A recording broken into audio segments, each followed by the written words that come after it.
Matondo bandeko balandi bambote na bisika bozwami kolandela biso bayenge kino na bino banso yambo ya bokoti na maso nde bongo tozongisi matondi mpe lokumu na fumu kimbangu wapi oyo azali botata mokili na biso bombasi kapita na biso boni mwanda nkongo na biso azali bongo pon fumu kimbangu ya biso na mokila molimo azali nyonso mpo na biso mai na bomoi nde mvuluzi fumu kimbangu dia ntongonwa tata mbangu difika ya sweka matondo na yaki mpavita mopesi bilaka ya koya fumu kimbangu solo bosembo yango alakaki mimonisa solo na likokisi na yango nde bongo lokumu mpe bongo matondi na bangunza iye bakobakisanga fumu kimbangu lolenge fumu kimbangu alingelaki yango ekoba mpe bongo matondi na bangangunza iye bazokoba na lileko oyo lolenge fumu kimbangu alingeli bososoli boyebi lata bana baindo kasi bangunza bazolongwa na kobikola na kosala mai oyo ezangisaki baindo bososoli nde bososoli botangi na bana baindo pamba te botangi nde botata mokili boyebi nde eza botata mokili yango api tokobongola nango mokili donc ileko ya boyebi ekoki fumu kimbangu nde boyebi ya baindo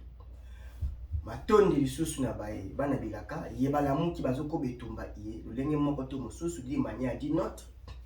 matondi mokakozwa na bana bilaka mpe baina baza na kati ya boyinga tikati longengo mpe mopepe ya tata mokili etombola boyebi ya bana bandombe esika bazwami matondo lisusu na banzi tokoti na mama ya likambo na biso ya lelo ete bongo bosolo ya tata mokili kati na baindo bosolo ya tata mokili kati ya baindo nde bongo na ngonga oyo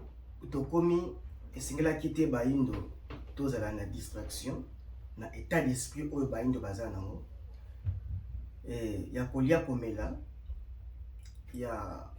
distraction politicienne, musicale, vestimentaire, ya binzambi yango wana esali bokangi une grande masse ya baindo nde bongo toloba ete lelo bosolo ya tata mokili kati na baindo yango ape toyei koloba na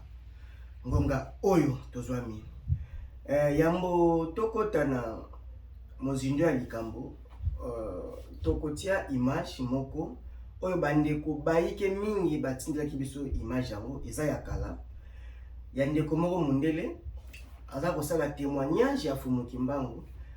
aza pe na mayele batami na se kasi bongo tokozwa eteni moko wapi otolingi tosembolela bana baindo libota fumu kimbangu bana fumu kimbangu epai tokangameli epai wapi oyo libebi ezobimela mingi bedi liziba libebi ezobimisa ba valeur mingi par défaut nde tolinga tosembola toyeba bongo wapi epai mbeba ezobimelela po ebebisa ebela baindo nde bongo tokotia image wana na nsima tokozonga po tosala lecture spirituelle epesa biso bososoli pamba te esengeli bongo toyeba epai monguni abatameli nde bongo bososoli tata mokili kati ya baindo ngonga ekoki fumu kimbangu longengo ya baindo tolandi baso image oyo mate sont des paroles que Kimbangu avait laissées. Bon, écoutez, c'est marqué, hein, traduit à partir du texte original en Kikongo, conservé à la bibliothèque du Congrès américain de Washington. Vous êtes Kimbanguiste? Je ne suis pas Kibangiste, je suis sympathisant des Kibanguistes, oui, mais je crois à la parole de Fumu Kimbangu. Vous croyez, oui, mais qu'est-ce qui fait aujourd'hui que l'homme noir n'ait pas cette connaissance? Moi, je pense que c'est aussi la conséquence du fait qu'on a tellement combattu Kimbangu à travers le système éducatif. Les autres communautés religieuses ont combattu Kimbangu, ce qui fait que ce que vous connaissez de Kimbangu n'est que parcellaire. Ce n'est pas une connaissance, et puis la connaissance n'a pas été réunie. C'est ça aussi. C'est-à-dire que l'ensemble de ce qu'a dit Kibangu, il y en a une partie qui se trouve à l'église kibanguiste, il y en a une partie qui se trouve chez Mokoto, il y en a une partie qui se trouve chez des catholiques, il y a une partie qui se trouve chez des protestants, il y a une partie qui se trouve chez pas mal de personnes, mais qui sont isolées et qui ont cette connaissance. Il faut réunir cette connaissance pour justement savoir l'ensemble, pour avoir une image de l'ensemble. Mais d'un autre côté, si vous posez la question pourquoi on est là aujourd'hui, c'est aussi parce que vous ne l'avez pas encore tous reconnu. Donc je dirais, Kibangu a été combattu, mais en même temps, chacun doit faire son effort, c'est-à-dire rechercher Kibangu, connaître ce qu'il a dit. Effectivement, vous avez raison de dire, qu'est-ce qui nous dit que c'est vrai? Effectivement, qu'est-ce qui nous dit que ça c'est vrai? Mais c'est facile, hein? Il l'a dit, il y a des témoins, il y a des personnes qui sont encore qui peuvent témoigner de ça. Et ces personnes, elles vivent au Congo. Donc il suffit de réunir l'ensemble des témoignages de ces personnes et vous verrez que c'est conforme. Moi, je vois pas pourquoi on mettrait une prophétie pour l'inventer, sincèrement. Matondo na bandi tozongi na plateau. Tolandi mundele wana ya mbonano aza missionnaire, donc aza na service ya bato batindi on a récolté l'information koyeba noyau central epai bon fumu kimbangu epai efandi azo lukaluka yango, donc aza n'importe qui te aza pe parmi ba maître ya loge ya ba secte na bango, donc aye pena a mission, aza pena a mission matondo mingi kasi maya lobi ezalaki mpo sekendaki bamiti ebele me tokati parti wana mpo tolingi tosembola to epengle eloko moko wana alobi fumu kimbangu batune question mpona nini kasi bacongolais baafricain bacongolais bayebi fumu kimbangu te ali parce que fumu kimbangu a été combattu à travers système éducatif. Il faut une réforme et ça il y a un système éducatif, il y a Congo, pays Afrique. Donc, logiquement, tu déjà déjà christianisé dès les bas âges dans l'école. Comme dans le Congo, dans le cinéma, il y a Congo, pays Afrique, ici, dans la cour à religion, ici, le christianisme. Jésus a boté mana wapi, maman na inani. Donc, tout le temps, Yesu déjà, na kati ya mabele ya fumu kimbangu déjà bakomata fumu kimbangu toi moni nde eza liziba ozo bimisa mai ya salite ezo bimisa et pas ezo kende dans eza poison mo bimiso bima wana mais na baki liziba na ya mabe et mai ebebaki na source. Donc système éducatif ko ten c'est déjà mona dès les bas âges nde eza ko sala ete et ça là déjà baindo bakoma anti fumu kimbangu po bayebi ete pa histoire moka na banzela bayebi ke fumu kimbangu aza prophète prophétisaki bon ayebi ka bongo sili mais ayebi ete na lecture oyo ya malonga historiquement fumu kimbangu asalaki nini et nde eteni moko église kimbangiste yende atie yango na kati ya mateya na ye na école wana mais ye pas sous chrétien kimbangiste ye pas kangami lisusu quelque part. Donc fumu kimbangu méconnu ayebani te na mboka oyo ya bandi ko bunda etumba bayebi nanu te e batangi nanu yeti yango komona ete président Chilombo na église kimbangiste na Nkamba et apesi ba instruction asengi ba chef ya Sénat baati na chef ya président ya parlement Tata Mbosso pe l'air baye négligence wana pendant une année ba kokite kotia le 6 avril journée férié chômé férié et payé ba tiangote et pe ba député ba sénateur baza ko s'opposer na journée wana pe Congo za état laïque. Bon faut eza ba monambo parce que ba tangi yango ba yebite ba komba anti fumu kimbangu ba anti bango ba anti moyindo. Il faut que l'ongola lolenge ya kotangela oyo Occident mundele alingi baindo batangela. Yango ndeza pièce maîtresse ya libebi ya baindo. Moni, eza inacceptable. Ba pays arabe kuna bango baza na oya bango bazotangela na ndenge na bango na programme scolaire na bango Chine idem. NDP idem. Ye moko l'Occident ndenge moko. Russie doit être le programme na ye moko pe. Mais biso baindo. Donc programme concis collaborer na bana mususu na population mususu na aki bongo ko coloniser biso colonisateur à ce programme scolaire. Est-ce que c'est la malonga? Moni, donc et faire dénaturer biso. Tolongoli nature na biso. Donc etangisi biso mabe. Neto bimisa bato mabe. Donc na lelo ba professeur bango baza ba anti fumuki mba ba anti tradition. Ba professeur ya université bango nyonso. Élite intellectuelle bango baza ba premier opposant ya fumuki mba. Moni nde il faut lelo tozo ba diplôme nyonso ya Congo, tous les diplômes nyonso, ba diplôme nyonso universitaire bazui ba diplôme nyonso et to tiango sika moko tana de martyrs libanda batie pétrole moto ba tumba diplôme nyonso fa tumba. Il faut ba tumba diplôme nyonso all africain a décroché l'enseignement occidental pour esali biso ba réparateur, esali biso ba doubler ba malanda ngombe, esali biso ba donc veut dire ba faire chosifier moyindo. Donc esali biso te to koma ba keli. To koma ba kolo biso te to koma ba étranger na nzoto na propre corps na yo, pe komi étranger na mabele na yo. Veut dire ba longolo dia na pouvoir ancestral. Veut dire ba chosifier moyindo à travers éducation. Donc système éducatif ça maya poison o yebi misapeka ba poison ça maya libe et misaba aussi ba baby.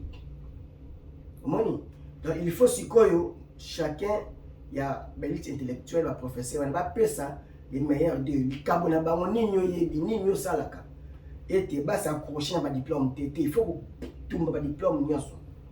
et il faut kolongola bato na mai oyo ibebisi bango nde bongo ya mibale ba pasteur idem aussi kokanga ba église nyonso bango nyonso bazonga sala bilango yango mona bongo lelo Macky Sall président ya Sénégal na exercice ya présidence ya Union africaine a kebongo ko plaider ezaki bongo vendredi le 2 juin au bongo tozali 2022 accueilli à un appointment donc un rendez-vous na Poutine bayambi veut accueilli pour Afrique aza ko dépendre na bleu veut dire na farine na kolia na bilei oyo Russie Ukraine aza ko produire nzoka si plein mabele arable fertile ba pesi Afrique pe Congo mais incapable parce que ne tobaki kotanga na kimopaya ne ekanye maele ya bato ne comme si biso na habité bakata biso ma déjà ma boka molimo mutu ya molimo donc tukuna ba sardine donc litoza su batute etokoy bongo to tikali bana mikie oyo bako kipaka bako liesaka bako orientaka bako gangelaka butu tongo moi donc tokuzaka ka bana Afrika zokola nanu kaka te à travers système éducatif comme si moyindo veut dire stopper croissance ya moyindo et kangi ba don iné ya bayindo ne Macky Sall tozoni akei pour son Poutine pour a débloquer tika ba stock aux aki bon destiné en Afrique na continent potobika pambate crise moko alimentaire réseau bêta déjà or religion africaine vous tout ka fomoki mba aussi annoncé déjà avant et nzala pas ko bêta ba précaution ni ba gouvernement na biso ezozwa nkatu eloko te ba yo kité donc lelo pokufa pena liwe bozala maki ya kolia ya crise ya nzala eza inacceptable mabele ba pesi biso vena donc veut dire ozobwaka tomate sukoli na mire ezobota mabele ezobota mais mutaboko lona pasi pe mawa na bayindo veut dire il faut kolongola lolenge ya kotangela kimopaya na mabele Congo pe Afrique ya onde kangi biso Macky Sall akei koloba, mais première prise, il y a parole à Poutine, à lobby, oui. Russie a toujours côté Afrique pour la décolonisation. Donc, parce que là, mais à zone si les bandes la source, il y a problème dans le besoin africain. Ah oui, toujours Russie a toujours côté Afrique pour la décolonisation. Donc, pas si peu mawa, Poutine n'a pas de bango, race n'a bango, penena bango. Mais à ce moment-là, na russe, na munokako na ye. Mais tel Macky Sall a représenté 24 pays, et d'après a représenté l'Afrique. Physiquement, donc, Aza, porte-parole, il y a Baïndo, donc a représenté Fumukimbo dans la minute. Macky Sall de mon kawana. Mais tel ce qu'on baby sa poison, il y a éducation à déjà. À quel moment le banane la langue, il y a colonisateur. Donc pour dire que dans un esclave, il y a des Français. Il y a des Français. Bambara qu'on les a été. Langue, il y a des Koko africains qu'on les a été. Moni, donc, tout ça, quand tu as vous avez scrapé maté, batang si biso na langue na bango. Et biso peut toyer, tu savoir, na français, na anglais, na portugais. Il y a un mot de ça, biso passif. Il y a un conflit, na génie créateur, tu le baron balamingi. Génie créateur, il y a Afrique. Bayo ka bon langue africaine, oyo ba batike libiso auto kamena mokili. Moni ne esal ete ndeng akeli en français déjà passé. Mais dit azo pesa identité ya cause la ko continuer aux esclaves. Est-ce Afrique na vocation à singa kaka ali la kaka. Na tata nzamba ko kama apesi ba ino mabele ba boy kolona. Déjà ba bomi moyindo.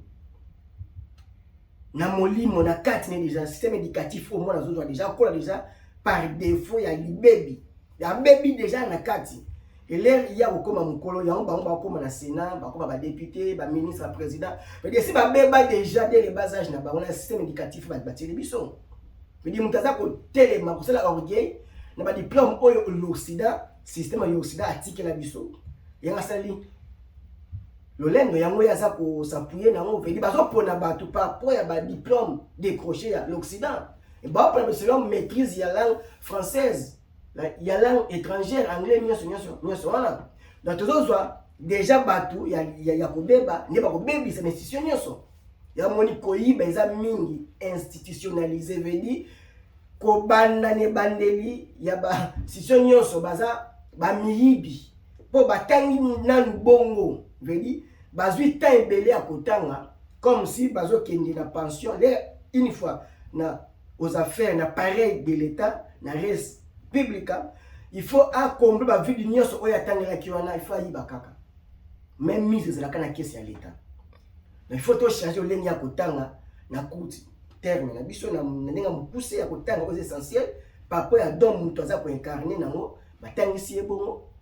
et akosala malonga po atanga na kiboyindo